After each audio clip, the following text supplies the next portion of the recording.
order that you can understand me, I'll take off my mask. I'm Reverend Tim.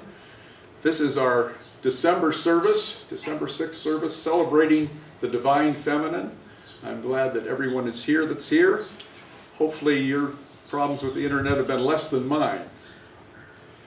Today we're talking about the Divine Feminine. Why is that? Well, because in 1 week we have the Day of the Virgin of Guadalupe, which is probably one of the main, if not the main, religious holiday in Mexico.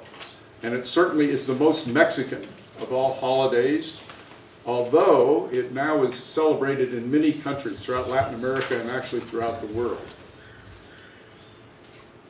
The Divine Feminine, why at this time? Well, one reason is that Advent is upon us. And for those recovering Christians or active Christians, this is a special time when the Virgin Mary was aware of the coming of the birth. And so it was a premonition, a time of knowing that the Christ child was going to be born, that the divine was going to be made human. And as that happened, that is sort of symbolic of what the Divine Feminine is about. It is that seed within us of the divine that has given birth at this time. Why birth at this time? Well, some of you know and may recall that our theme for last year was about going from surviving to thriving. And it was really a wartime kind of thing. It reminds me of World War II. Before the war was totally over, there was a conference in Tehran with Roosevelt, Stalin, and Winston Churchill. And they, at that time, in 1943, saw and knew that they were going to win.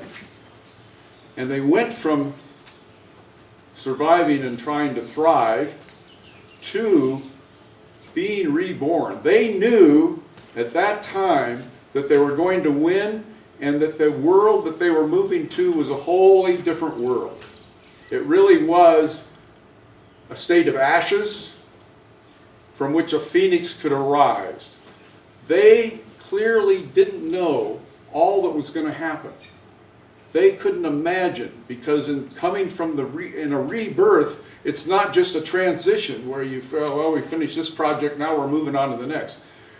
The post-World War II world was totally different. We are moving in such a world. We are now at the point where we can say victory is ours, and many more are going to die before we get there. But in that victory, in order to really be victorious, we really need to be reborn. And it's going to be different from what we can imagine. We don't know what it is, but we have to do what we can do to be that essence that is showing up. So that's our plot today. Rising from the ashes of COVID-19, being rebirthed and celebrating the feminine.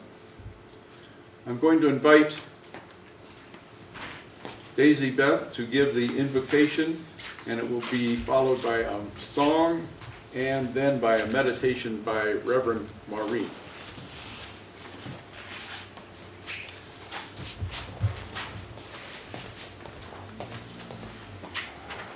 Divine Spirit, all that is, one, whole, coherent and orderly, flowing in, around, and through everything in this universe. Both the expansive energies that create and the glue that holds it all together, keeping order. Spirit as oneness, Spirit as wholeness, Spirit as multiplicity, both the feminine and the masculine. Today we open into this energy. We revel in its diversity and its wholeness. We open completely into who we are, that manifold and unending essence. And we celebrate this day. And so it is. It is. Now is the time in our celebration when we pause to turn within and make real that oneness with the divine, I invite you to take a breath. And as you exhale, simply get comfortable in your body, in your feelings, and in your mind. And simply breathe once again. And exhaling, we let go of the outer world for just a moment, knowing that we are in a safe place and that all is well. And with one more deep, cleansing breath, we exhale this oneness, this life, this light that is ours and is for everyone. Recognizing the characteristics of the divine feminine, we unify with that beauty that is divine, with strength, strength of clear knowing and manifestation, the giving birth to ideas, to our divine purpose here on earth.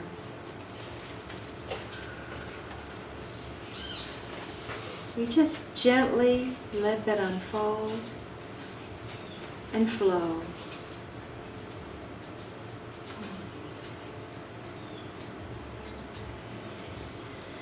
And in this beautiful time of rebirthing, we recognize the Christ in each of us, being reborn.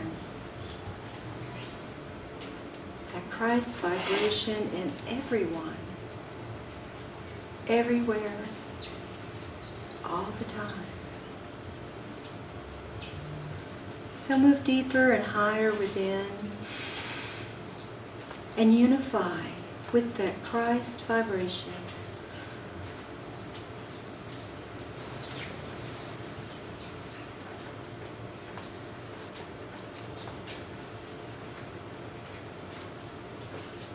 And know that all is well, right here and right now.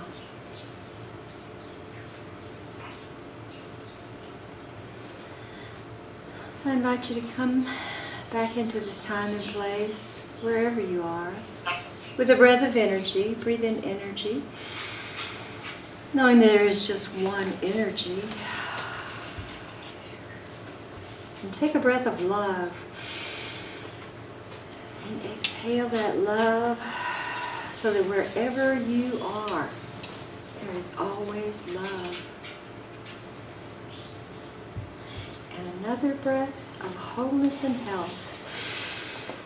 And exhale.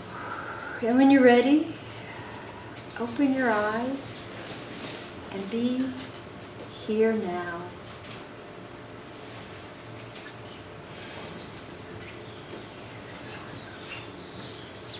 And now I invite Arch Crane. Come up.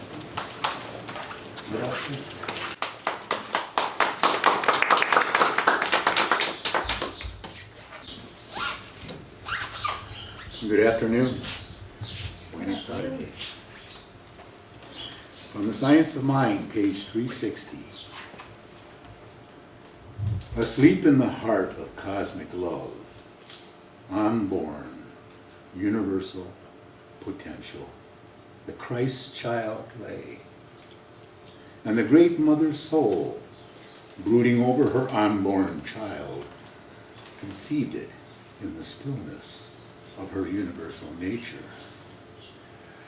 imparting to it her own being. Born unto time and experience, unnoticed, unseen, yet alive and aware, the Christ child incarnated into human form, taking the likeness of men and women, yet giving no sign of its presence, waiting for the utmost patience and love, the revelation that should disclose itself and proclaim the reign of peace. Many ages passed, and vanished, and in the long yesterdays of time, and still the Christ child waited. Nations appeared and disappeared. Toil, famine, pestilence and want, hunger, cold, heat and thirst, war, hatred, blood and ruin, and still the seed of perfection unrevealed. But the universal wholeness cannot forever be subjected, nor cosmic love be kept from human form. That which was given must be revealed, and the seed of perfection must burst the shoots of heavenly planting, must break the cords that bind, fanning the human into the blazing divine. And so the long-appointed day arrived. A voice from out of the stillness spoke, "This is my beloved Son. Let the earth be still in his presence. Let the beasts of field, the birds of air, and all living creatures be still. Let the hosts of heaven sing praises, and let deep cry unto deep." Then spoke the child, "I am come to bring peace. I am the child of joy, and to all who will, I give life. I am formed of happiness. I am come from the eternal stillness. Quietness and confidence are mine. In the heart of the Father I have lived forever. O nations and all people, look unto me and be saved. Behold my face shining as the sun, and my feet shod with righteousness. In my left hand are riches and honor, and in my right peace forevermore. All that I am, all that I have, I give."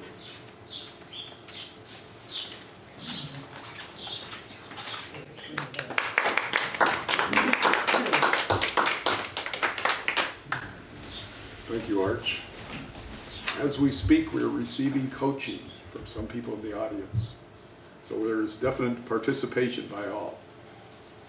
The next person on the agenda is someone who is very special in many ways. She's a person who is responsible directly and sometimes indirectly for many of us being here.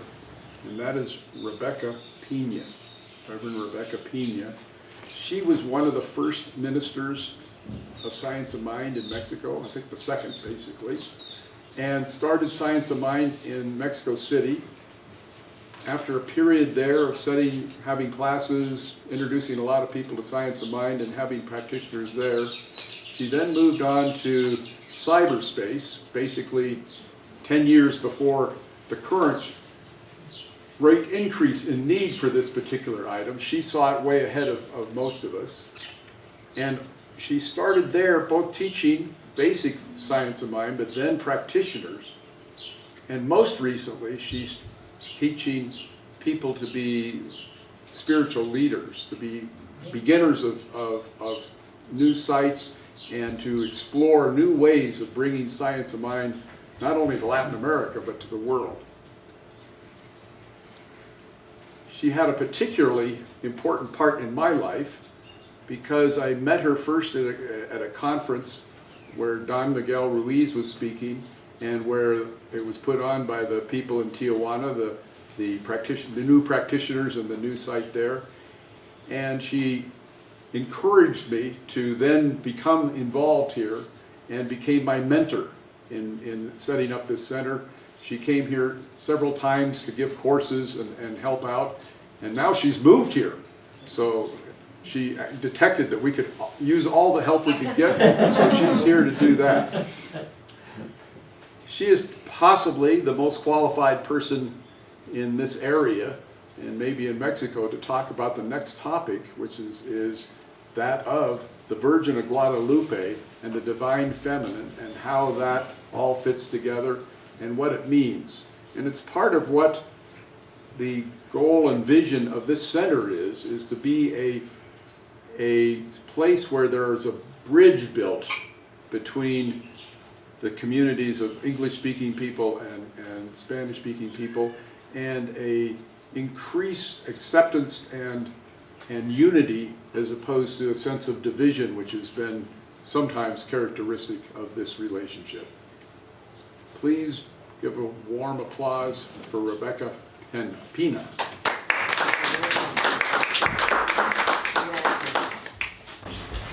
Gracias, gracias. Thank you very much. And good afternoon, everyone. And you have no idea how happy I am to have moved to this area of my country. It was something that I have dreamed always of coming here. And to be here in this particular place that means so much to me is really wonderful. And thank you for allowing me to be part of this. I really love this community. I love each and every one of you, and you're now my close family. Thank you. Well, the divine energy, the female, the goddess, we talk so much about the energy of the divine feminine, and still we wonder what it is. So let's just first talk a little bit about what is that divine feminine. So I want to talk to you about two things today. One is, in reality, it's only one, but two things related: the divine feminine and the Virgin of Guadalupe, the symbol of Mexico. So we're going to see a bit first, what is that divine energy? What is that divine feminine that is within every one of us? Because we know that we all contain both energies, and the Creator is the sum of those two energies in the creation. So, what is basically is an archetype expressed as symbols, expressed as deities, expressed as inspiration, as desire, as everything that has a soul.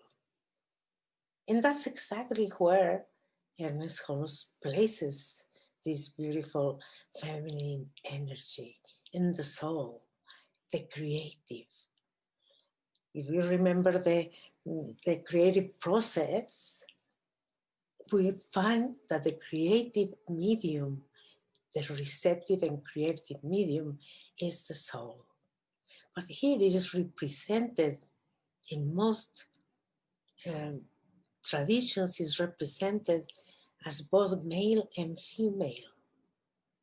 But we don't find that in the Judeo-Christian tradition. So let's dig a bit to see what happened and what it is. We find it in all religions. We have goddesses, but not in the Judeo-Christian. What happened?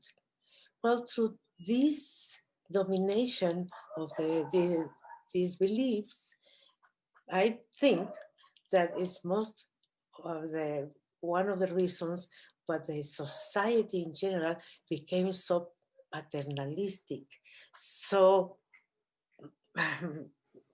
patriarchal, so dominant, the masculine side. But it is not if we want to progress spiritually, we have to develop, nurture, mostly nurture and develop that energy within all of us, that spark of creation, that spark of inspiration. And at the end, we will see, might as well see that now, 5 steps that we can take to increase that energy, female beauty, feminine, divine energy within us. And the 5 steps, which I took from Sophie Bashford, are very, she details them, but you know all about each and every one of them is really a reminder for you. So the first step is to allow yourself to feel your feelings.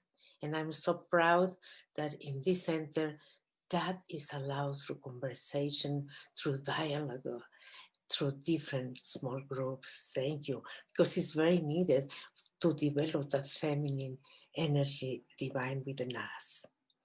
Number 2 is to honor our intuitive impulses. We hear it, but we don't follow it. So if we have an intuitive impulse, we need to follow it. We need to pay attention to our intuition. And to do that, you need the next 3 steps. The third, which is wonderful, is to create ritual in your life. Even the fact of making your cup of tea or cup of coffee can become a ritual with a sacred intention of doing so. You can create rituals and beauty and magical moments in your life, all as a result of the feminine energy. Another one that we forget, number 4, is to take care of this one, the body temple. Connect with the body wisdom through yoga, tai chi, movement, meditation. I don't know how, but we have to connect with our body. And number 5, and to me the most important, to practice stillness. The stillness, to honor that inner voice, to feel a reverence for life, which is so easy to do in a beautiful place like this. And everywhere, God is everywhere present, and if we are present, we will see it, feel it, and develop that feminine energy.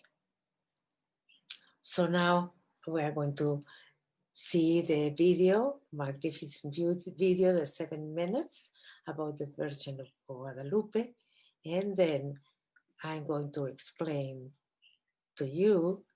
Actually, I'm going to explain it right now, and the order, in whichever you see it, really won't matter. So to avoid making 2 recordings, here it is, my explanation of the story of the Virgin in Apresi. Okay, let's see. What you can see here is the magnificent Basilica de Guadalupe, the modern one. This is a beautiful, beautiful place of inspiration. And it, as you will see, here is the story of how this was created. And it was created in honor of the Mother of the Americas, the Mother of Mexico. That feminine aspect of God that was missing in the Judeo-Christian, the adoration of the, no adoration, pardon me, the devotion to the Virgin made it more complete. So here we go. Her miracles, as we know, cross all borders. Because her devotion is all over the world, her miracles happen everywhere. And we know that a miracle happens out of belief. We remember what the Master Jesus said, that it is done to you as you believe. And she has done more to increase the belief and the faith of the innocent and poor and simple people of the world, as well as the aristocrats. So here we go. It goes through all continents. And this was created in 1931 in the Tepeyac Hill. If you go to Mexico City, it's in the north of the city. The metro will leave you right there in front. It's the fastest and safest way to travel. I consider it, or any taxi, you don't even have to give directions. Everyone knows where is the Basilica of Guadalupe. So don't miss it. It's a wonderful uh, I will say show to see everything that happens there. And very moving. It's the atmosphere, everything that happens is so sacred because of the intention of all the visitors. So, how this got built was thanks to one of the apparitions of the Virgin. The Virgin appeared to Juan Diego, and notice that this is the first apparition of the Mary of Jesus in the world. As a parenthesis, Mary was not really recognized by the early church and became a bit more, her devotion was promoted on the 7th, 8th century, I believe, and that's where the devotion to this feminine aspect of God represented as the mother, the warrior too, of the poor, and all the symbols of a goddess was upon her. So she appeared to this poor Mexican, here we go, and told him that she wanted the construction of a temple in that precise place. Interesting enough, that was a hill where Mother Goddess Tonantzin of the local ones was worshipped. So it's a coincidence, or we don't know. But she very obediently, he goes to the bishop and couldn't convince him, as we saw in the video in detail. And one of the things that they wanted was miracles, okay, to convince us, let us see something that will let us know that is not of this earth. So first, she healed Juan Diego's uncle, who was very, very ill. And then the second miracle was, here is healing the uncle. The second miracle is that she produced beautiful flowers in a region with only cactus in December, and not really roses grow there. So, in the dead winter, she managed to produce beautiful flowers. We know that she helped her put them on her talmo or ayate made with jute, a fiber of the cactus that produces tequila. So Mexican for sure. Okay, and then the third miracle, the picture that started to develop as the roses fell, and that has lasted so far over 500 years without damage, without touching up. And one of the articles recognized as the scientist as a kerotipas. An akerotipa is something that scientists haven't been able to prove was made by human hand. Oh, the painting, everything has been, as you will see it, has remained intact with the same colors. It's a very interesting details there. These are the miracles. So one of the interesting details of this, and I have been witness of it through my childhood. My mother was very devout of the Virgin. She promised to call me Guadalupe, only my father disobeyed and called me Rebecca. Thank you, Father. Okay, no, I like them both. Okay, so something interesting to see is that these people come, some of them walking, and end up the journey on their knees, but they come walking for miles and miles from one town or two away.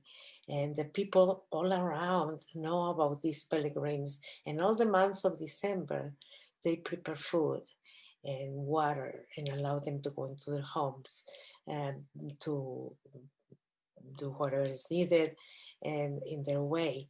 And they ask them to please beg Mother Guadalupe for them. So it's very moving to see the faith of these people is moving honestly. And we see the whole country, but of course Mexico City with the basilica the most, but all the ornaments, we can see them here, the bells called to the novenario, doubling the bell, singing, redoubling, right? And then we have here the, as you saw in the film, a mestiza, half half native, half Spanish, like most Mexicans, a mestiza, which is the symbol of the both races embracing each other and being one. Some of they dress up to go and see the Virgin too. Okay. And her very day after the mañanitas, millions of people come. Actually, about 6 million the week of December 12th. Unfortunately, this year will be closed, and people will have to be like us via Zoom. But I'm sure that many of the prayers will be for her return. Okay, so that's the explanation. This is the video that you will see in a clearer form. And thank you all for listening. It was the days of the exploration of the New World, when European countries like Spain, Portugal, and England sent expeditions to explore, evangelize, and settle new continents. But many explorers were not faithful to their Catholic faith, even though they brought devout clergy with them. It was now about 10 years after Cortés defeated the Aztecs in what is now the country of Mexico. It was hard for the Spaniards to forget how the Aztec Indians worshipped many gods to whom they would offer human sacrifices, often killing 50,000 people a year. The Spaniards, who were Catholic, were naturally disturbed and disgusted by this. There was great distrust on both sides, and life in these new colonies was difficult and dangerous. On December 9th, 1531, in Mexico, Our Lady appeared to Juan Diego, a poor, humble Aztec Indian who had converted to the Catholic faith. She asked him to go to the bishop and tell him to build a church where, she said, I will show and offer all of my love, my compassion, my help, and my protection to my people. Juan Diego did as she asked and went to the bishop. The bishop was a truly holy man, and although he was inclined to believe Juan, he cautiously asked for a sign that this message was really from Our Lady. Juan was worried about his uncle, whom he lived with, who was very ill. He felt he could not abandon his uncle in need and go off hunting for miracles. However, his uncle's condition became worse, and fearing he would soon die, Juan set off on the night of December 12th to find a priest. As he trotted along the road, Our Lady appeared and called to him. Immediately Juan came to her, his heart full of worry for his uncle, and shame that he had not tried to see Our Lady's request was fulfilled. Do not be distressed, my littlest son. Am I not here with you, who am your mother? Are you not under my shadow and protection? Your uncle will not die at this time. There is no reason for you to engage a priest, for his health is restored at this moment. He is quite well. Go to the top of the hill and cut the flowers that are growing there. Bring them then to me. It was a miracle that the roses were there and in bloom, because there was frost on the ground, and that area was an infertile place where only cactus and thistles grew. After he gathered them, she helped arrange them in his tilma, or poncho, and told him to show them to the bishop. When Juan brought them to the bishop was amazed at the roses, but was even more amazed at what began to happen to Juan Diego's tilma. Right before their very eyes, the image of Our Lady began to form on the cloth. The picture of Mary was beautiful, and the bishop and the other men in his office fell to their knees. Because of this, a beautiful basilica was built to fulfill her request. Juan Diego's tilma, which is made of poor cactus fiber, has a working life of about 15 years, yet is still intact and beautiful today. The colors of the image have not faded, and the cloth has not deteriorated. It has been on display in the Basilica of Our Lady of Guadalupe for nearly 500 years. The image of Our Lady on the tilma was very significant to the Aztec Indians. God had dressed her in such a way that they would immediately understand who she was. She was dressed in royal clothes that showed she was as important as a queen. The color of her skin identifies her as a mestiza, a mixed blood of white Spanish and dark native, presenting herself as the link between the two races as their mother. With the sun at her back and the moon at her feet, the Spaniards recognized her as the woman of the apocalypse, while the native peoples saw her as having power over the bloodthirsty Aztec sun and moon god.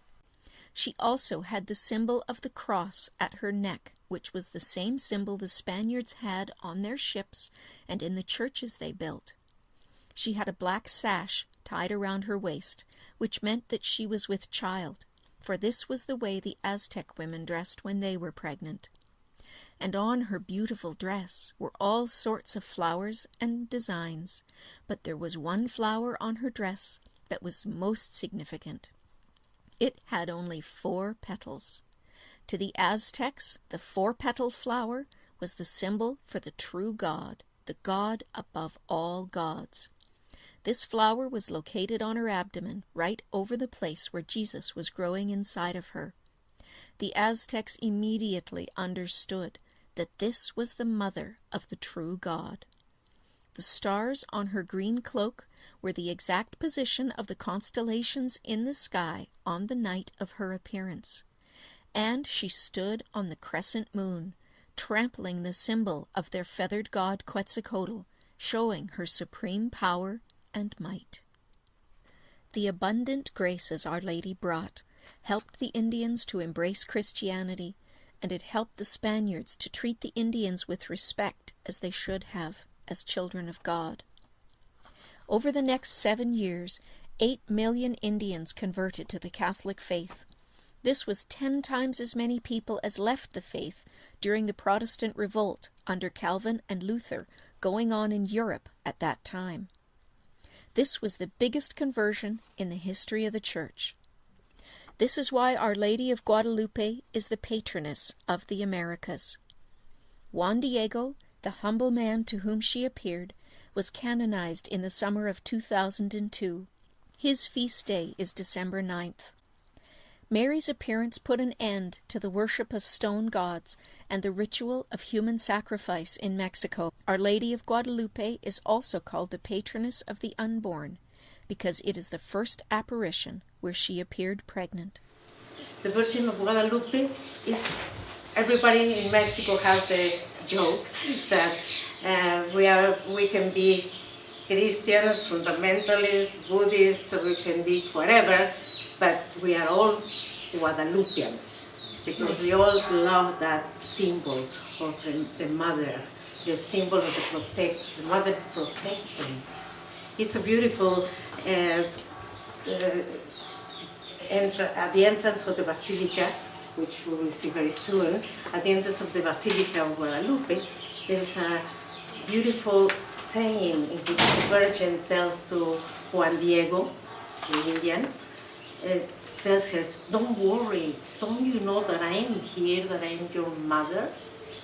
And we have to notice a few things about the Virgin of Guadalupe that perhaps you have not noticed before. But it is the presence, the much needed presence, female presence in the Christian world.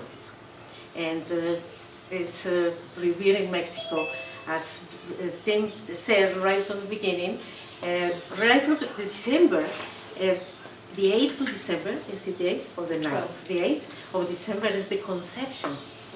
The conception of Mary, because once Mary was recognized by the clergy in the 1800s, she began to be allowed to be devotion. You cannot say worship. It's devotion to the Virgin. And with that, the church opened a possibility for so many others.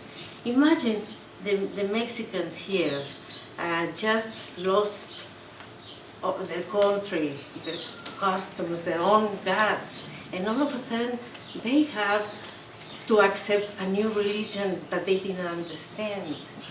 They needed to accept a God that they did not know and could not understand.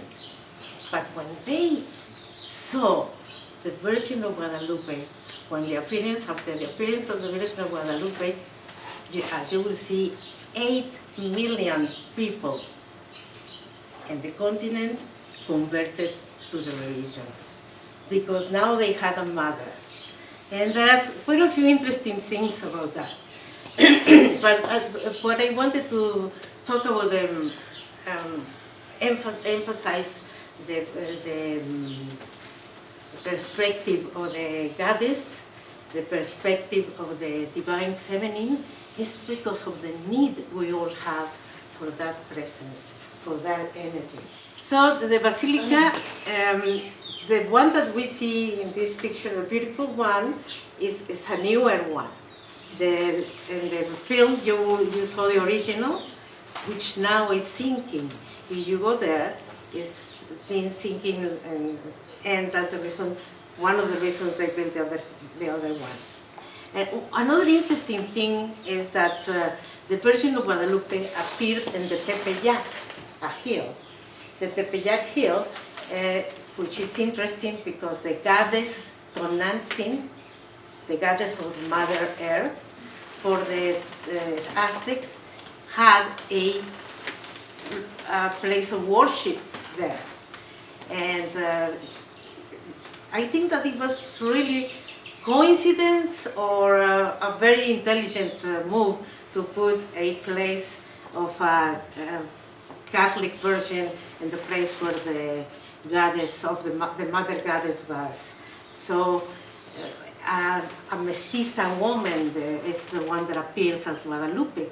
It's like me, part Spanish, part Indian, native. So she's Spanish, it's half mestiza. And it has beautiful symbols of a symbol of the crossing and the unity of both races.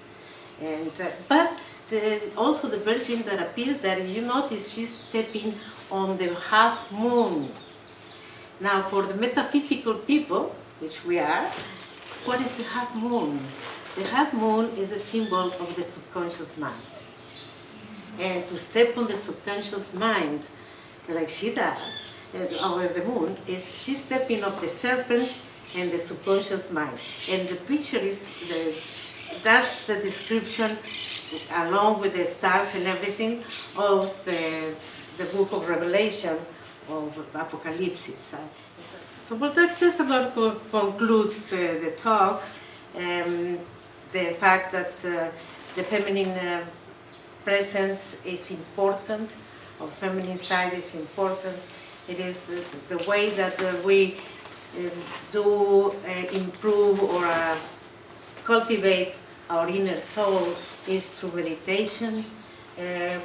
What else do we do? We do all the practices like listening, the mother listens. We also need to remember to do sacred things in our life, to create sacred space, sacred silence in our lives. All that is part of what the goddess does, the creation. So with that in mind, I invite you to think of your female, your feminine, be you woman or man, think about your feminine, the divine feminine, and connect with it. It's your intuition, it's the voice of God within you. And that's about it.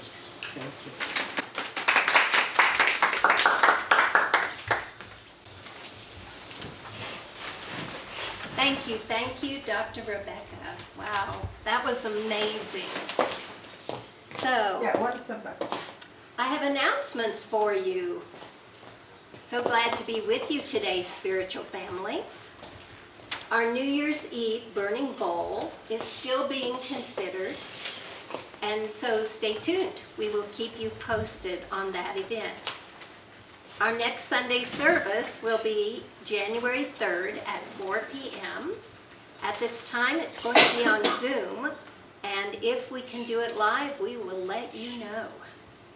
And if you'd like to receive our newsletter, please go to the website at cslchapala.com and sign up.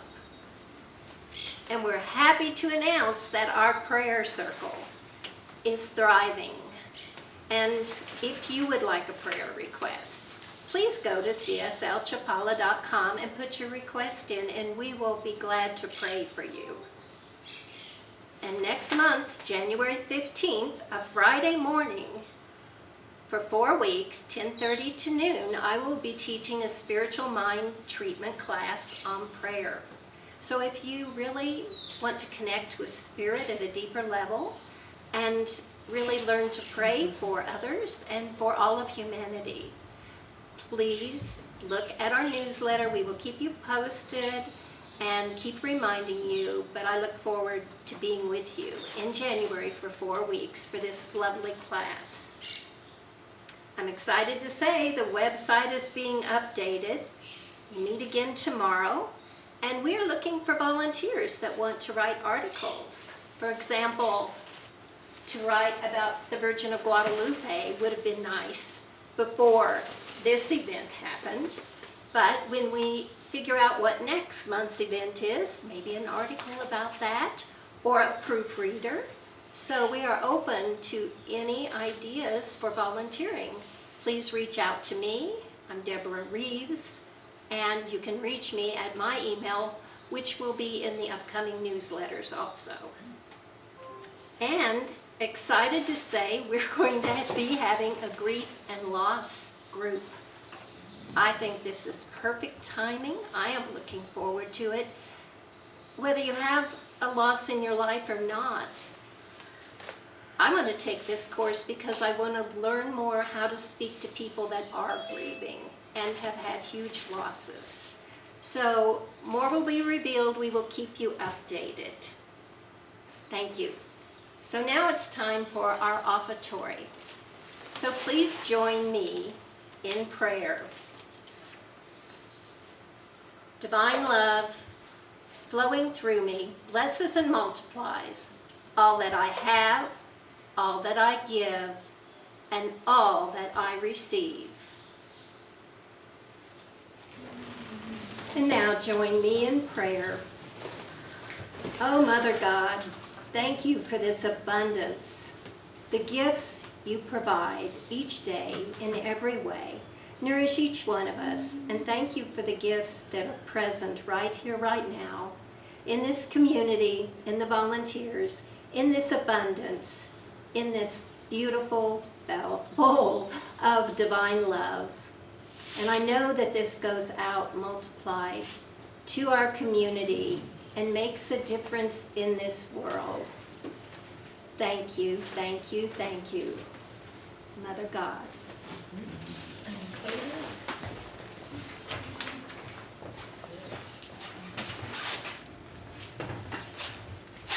So now we're going to have a period of discussion. It's called dessert. Usually, when we have this with everybody here, we not only have dessert, but we have a dinner. And everybody brings their many loaves and fishes, and we have a great time, and that will soon begin again. How soon, we will see.